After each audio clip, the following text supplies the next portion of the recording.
everyone. I hope you're having a good day. I'm Karen Torres, and it's a pleasure to be here with all of you. Today, I'm going to talk about color psychology used in theater. Well, I studied theater. Actually, I just graduated last year, and I had one class that it was about illumination, how illuminate the scenario and all that. So I learned a lot of things there. Like, for example, you have a different bulbs, like types of bulbs, but also different colors. So you have to mix two different bulbs colors. For example, you have one red and three blue bulbs. So if you mix, it will be violet, but it will be more like purple than red one. So it was complicated. It was something that I tried to focus because also it's important for the scenography in general, but I will talk about it later. So first, I'm going to talk about what is color, then color psychology, and finally, how are colors used in theater. Well, I don't know if you wonder about colors, but I do a lot of times because I like it. And I learned that the color actually, you know that the sun is the main light power, and the sun have 7 colors, that is the rainbow. And if you put all this together, it's a neutral color that is white. So how it works? Well, light receptors within the eye transmit message to the brain, which produce the familiar sensations of colors. Light becomes colors when it travels into the eye to the retina, located on the back of the eye. The retina is covered with millions of light receptor cells. So what it means? Like you just catch or perceive one color and then it just travels until one part of your brain is activated and you say, oh, this is the red one or this is the yellow one. And how it happens? Well, the sunlight just reflect on the surface, and depending how much is reflecting, you can catch one or another color. So that's the reason if we don't have light, we can see colors. Now, talking about color psychology, as I mentioned before, one color can activate one part of your brain. For example, this is not in that way, but just giving the example, here is happiness, and here is sadness, I don't know, worriness and something like that. So depending of the color, one part of your brain is activated. So starting with the warm colors, I want to start with my favorite, that is yellow, and it's associated with the sunshine. So it's warm, can transmit happiness, joy, but also envy, cowardly, and wrath. The second one is the red. We know is the passion color, like the love, power, anger, fire, and everything. And also our blood is red. And this color can activate all your body, like your heart beats faster and you are ready to react to whatever. And it's associated also with hate, violence, and death. Now, the orange color is a mix between yellow and red.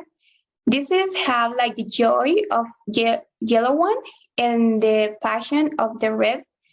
And it's associated with fun, and it's an energetic color, and also it's associated with extroversion people who likes being sociable, but also it's associated with nervousness and instability.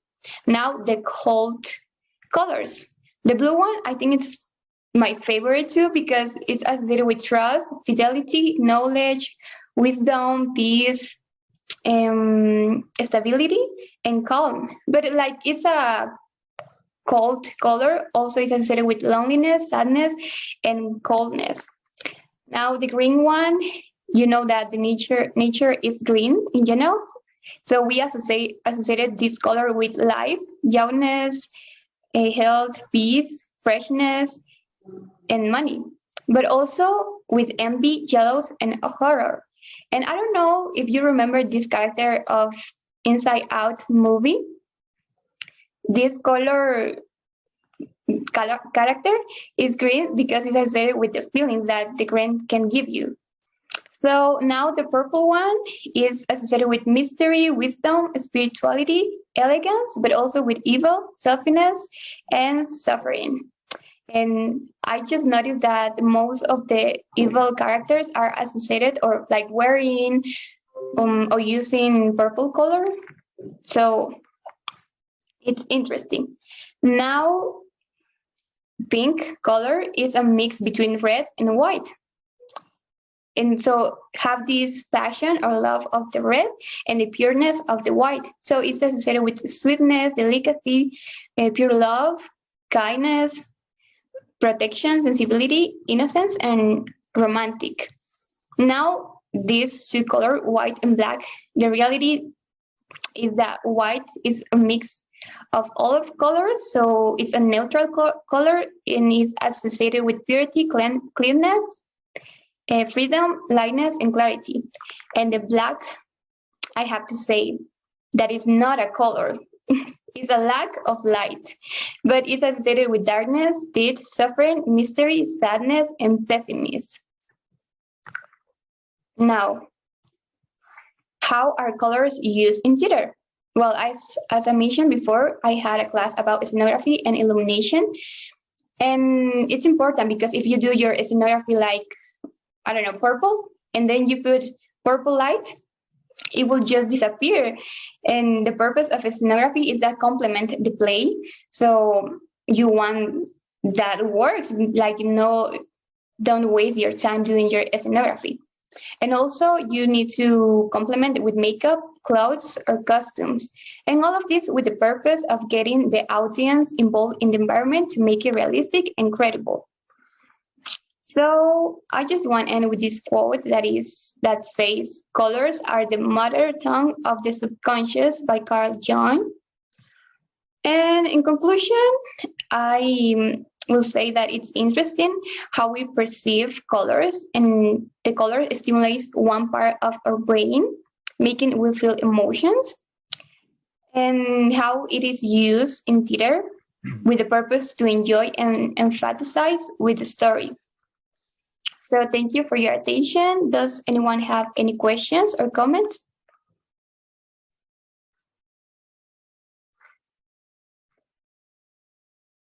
There's a similarity in lighting in movies and theater?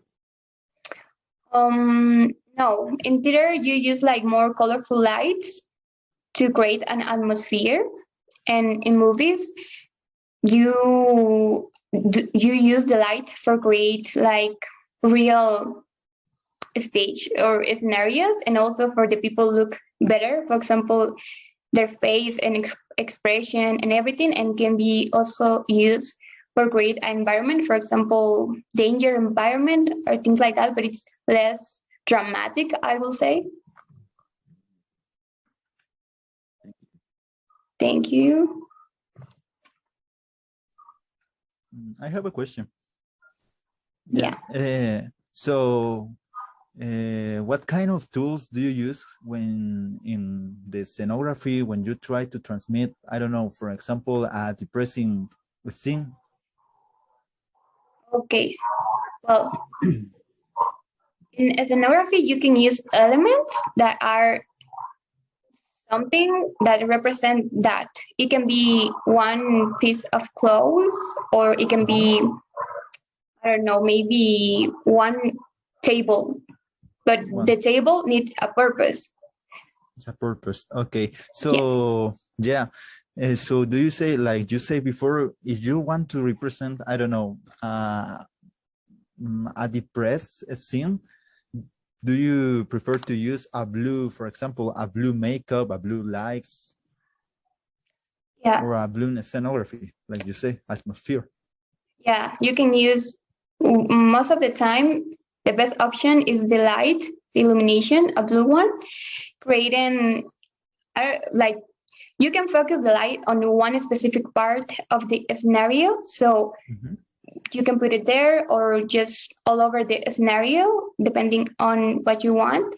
And with the clothes or custom, you can use it. But as I mentioned before, if you will put blue light, it will disappear. So you need something that make a contrast. So yeah, and do you think the music, for example, the colors are together, for example, in a movie theater or in a theater? Sorry. Yeah, actually, theater have 13 elements, and one of them is music that is helpful. Exists a different techniques that you can use the music to support your idea, and most of the time they use music to support. Oh, okay, thank you. I like your presentation. Thank you. I have a question. Okay, Marcos. Okay, for you, like actress, what do you want? What do you want from theater? What do I? What do you want from theater? What do I want? Like, maybe what do you expect from theater? Oh, okay.